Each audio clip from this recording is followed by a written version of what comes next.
কিছু গল্প বিস্ময়ের, কিছু গল্প বেদনার, কিন্তু কিছু গল্প এমনও থাকে যেখানে শৈশব আর মাতৃত্ব একই জীবনে এসে দাঁড়ায় মুখোমুখি। যে বয়সে পুতুল নিয়ে খেলার কথা, সেই বয়সে কোলে সন্তান, এমনই এক আলোচিত ঘটনার কেন্দ্রবিন্দু অনামিকা আক্তার জুঁই। সামাজিক যোগাযোগ মাধ্যমে পরিচয়, প্রেম, পালিয়ে বিয়ে, আর এখন সন্তানের ভরণ পোষণের দাবিতে আইনি লড়াই। দেশজুড়ে আলোচিত এই ঘটনাকে ঘিরে নাগরিক টেলিভিশনকে দেওয়া অনামিকার একান্ত সাক্ষাৎকারের চুম্বক অংশ দেখুন হাজারীবাগ প্রতিনিধি রফিকুল ইসলামের প্রতিবেদনে। আমি ছোট ছিলাম, তখন আমার 11 বছর ছিল এবং ও আমাকে ফুসলিয়ে নিয়ে গিয়ে বিয়ে করছে। বর্তমানে আমার চলতেছে 13 বছর। এর ভরণ পোষণের কথা বলতে গেলে এখন বর্তমানে আমার আব্বু আম্মু আছে। 2 মাস রিলেশন করার পরে তখন ও আমাকে পালিয়ে নিয়ে গিয়ে একটা কাজের কাছে ঘরোয়া ভাবে বিয়ে করায়। এই বিয়েটা হয়েছে একটা লটারির মাধ্যমে। যখন আমরা কোর্টে যাওয়ার পরে এই কাবিনটা দেখাই, তখন সবাই বলে যে এটা তোর বিয়ে হয় নাই, এতটুকু বাচ্চার সাথে সবাই চিট করছে। বিদেশে আমার মা যখন ছিল, ও আমার মাকে হুমকি দিত যে তুই বাংলাদেশে আসলে তোরে মাইরা ফেলাবো। আমার আব্বু গাড়ি চালাইতো, রাস্তাঘাটে বলতো যে তুই যেইখানে যাবি, তোরে যেইখানে পাবো ওইখানেই মাইরা ফালায়া থুয়া দিমু। তো ও আমাকে বলছে যে চলো, আমাদের দুজনের ফ্যামিলিতে একজনও মানবে না, তুমি আমার সাথে চলো, আমি তোমার নিয়ে যাই। তখন এইসবের পাশে ছিল ওর ভাই, ছিল ওর খালাতো ভাই, ছিল ওর বেস্ট ফ্রেন্ড ছিল বিপ্লব, এবং অয়ও ছিল। ওর আরো 2-3টা ফ্রেন্ড ছিল। সবাই মিলে আমার নিয়ে গেল কেরানীগঞ্জ এক জায়গায়। ওইখান থেকে আমাকে আবার নিয়ে আসছে। যখন এইসবের মূল কারণ হচ্ছে ওর মা সবকিছু জানতো, কিন্তু তখন আমার আব্বু আম্মু কিচ্ছু জানতো না। আমার আব্বু যখন থানায় জিডি করলো, তার 5 দিন পরে ওর মা আমাদের ফোন দিয়া মানে ওরে বলতেছে, তখন আমি পাশে ছিলাম না, বলে যে বাবা তুই ওরে নিয়ে আয়, ওর বাপে তো পুলিশ আনছে আমাদের বাসায়, তুই ওরে নিয়ে আইসা পর। তখন ওর মা ওরে যখন এই কথা ফোন দিয়া বলে, তখন ও আমারে বলে যে আচ্ছা ল আমরা বাসায় চলে যাই, তোর বাপ মা অনেক দুশ্চিন্তা করতেছে, তোর আম্মু বিদেশ থেকে কান্নাকাটি করে। তারপরে সে নেওয়া আমাকে নিয়ে আসছে, এবং নিয়ে আসছে ঠিকই, কিন্তু আমাকে খাওয়ান খরচ কিচ্ছু দিত না। ওদের বাসায় থাকতে এক বাসার ভিতরে, সত্যি কথা বলতে কি, এক রুমের ভিতরে এরকম 3 ভাইয়ের বউ নিয়ে এবং একটা মা নিয়ে কেউ কোনোদিন থাকতে পারে না। সেই ক্ষেত্রে আমার আর যাওয়ার কোনো ইচ্ছা নাই, কারণ ও আমারে অনেক নির্যাতন করে এবং মাইরা ফেলারও চেষ্টা করছে বালিশ চাপা দিয়া। অনেক কান্নাকাটি করছি ওর কাছে আমি। এর ভরণ পোষণের কথা বলতে গেলে এখন বর্তমানে আমার আব্বু আম্মু আছে, আমার আব্বু আম্মু দেখবে। আগামী মঙ্গলবার দিন আদালতে রায় হবে যে বাচ্চাটা কার কাছে থাকবে, আমার কাছে নাকি ওর বাবার কাছে থাকবে। কিন্তু আমারে যখন জজ জিজ্ঞাসা করলো যেটা তোমার ছেলে, আমি বললাম হ্যাঁ। তারপর বললো তুমি খুশি? আমি বললাম জি, আমি অনেক খুশি। এরপরে এবার আর রায় দেওয়া হলো না, কিন্তু সামনের মঙ্গলবার অবশ্যই রায় দেওয়া হবে। হয়েছিল ফেসবুক থেকে, এবং ধরেন 2 মাস রিলেশন করার পরে তখন ও আমাকে পালিয়ে নিয়ে গিয়ে একটা কাজের কাছে ঘরোয়া ভাবে বিয়ে করায়। কিন্তু কাজীটা মানে কিরকম ওইটা জানি না, কিন্তু এই বিয়েটা হয়েছে একটা লটারির মাধ্যমে। যখন আমরা কোর্টে যাওয়ার পরে এই কাবিনটা দেখাই, তখন সবাই বলে যে এটা তোর বিয়ে হয় নাই, এতটুকু বাচ্চার সাথে সবাই চিট করছে। তখন আমি আর বুঝতে পারি নাই। আমারে বললো যে এটা তোমার সাথে চিট করছে, এটা লটারির মাধ্যমে বিয়ে করছে তোমারে। বর্তমানে আমার চলতেছে 13 বছর, মাত্র 7 মাস চলতেছে। আমি চাই ও জানি জেল খাটুক, কারণ না বিদেশে আমার মা যখন ছিল, ও আমার মাকে হুমকি দিত যে তুই বাংলাদেশে আসলে তোরে মাইরা ফেলাবো। আমার আব্বু গাড়ি চালাইতো, রাস্তাঘাটে বলতো যে তুই যেইখানে যাবি, তোরে যেইখানে পাবো ওইখানেই মাইরা ফালায়া থুয়া দিমু।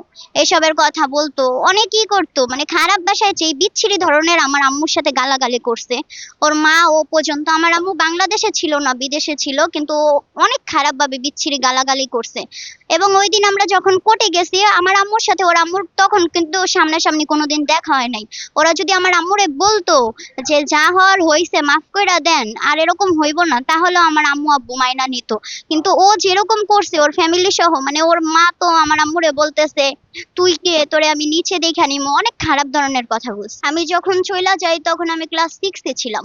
ছেলের সাথে তার পরিচয় হয় ফোনের মাধ্যমে, কিন্তু সে আমাকে বলে নাই। বলার পরে কিছুদিন পর আমি বললাম যে তার গার্জেন আনো।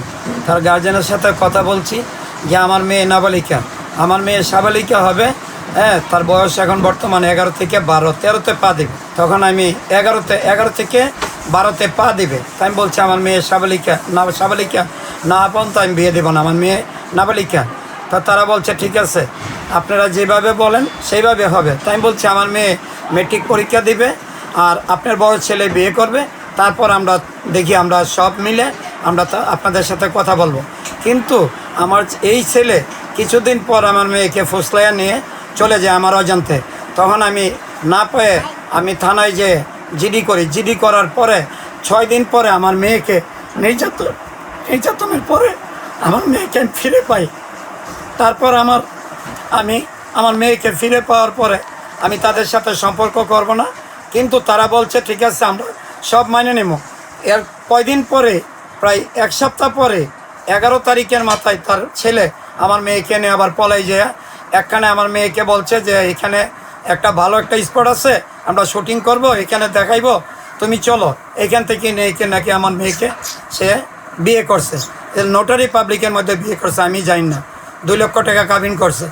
এখন আমি আমার এই মেয়ে এবং আমার নাতি নিয়ে আমি অসহায়ের মধ্যে আসছি। আর আমার নাতি, হ্যাঁ, আমি 5 মাস যখন মেয়ের মানে গর্ভতা, তখন আমি জানতে পারি যে তার 5 মাস গর্ভতা, আগে জানতাম না। পরে আমি যখন এইতে যাই মা ও শিশু হাসপাতালে নিয়ে, সেইখানে তারা বলছে যে তার 5 মাস গর্ভতা, 1 সপ্তাহ বাকি আছে। তখন আমি বললাম যে তাকে কি করা যায়, যে আর কিছু করার নেই, আপনারা এখন তাদের করেন। তারপরে 9 মাসের সময় তার সন্তান আল্লাহর রহমতে প্রসব হয়।